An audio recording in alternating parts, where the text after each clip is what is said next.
আজকের নাস্তাটা সহজে বানাবো, যে আপনার যত তাড়াতাড়ি ইচ্ছে ততই তাড়াতাড়ি তৈরি হবে।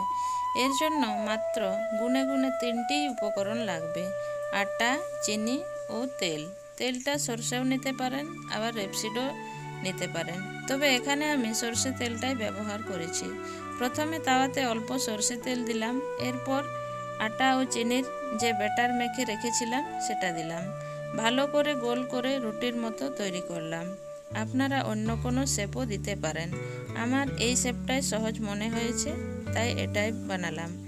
এবার হালকা একটু জল শুকিয়ে আসবে, তখন অপর দিকটা পাল্টে দেবেন। এবারে ওদিকটাও হয়ে গেলে দুদিকে উলট পালট করে নামিয়ে নেবেন। ব্যাস হয়ে গেল।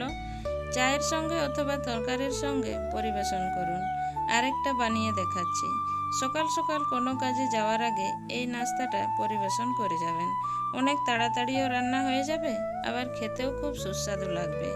দুপুরে এসে না হয় দুপুরের খাবারটা খাবেন, তারপর একটু রেস্ট নিয়ে আবারও কাজে লেগে পড়বেন।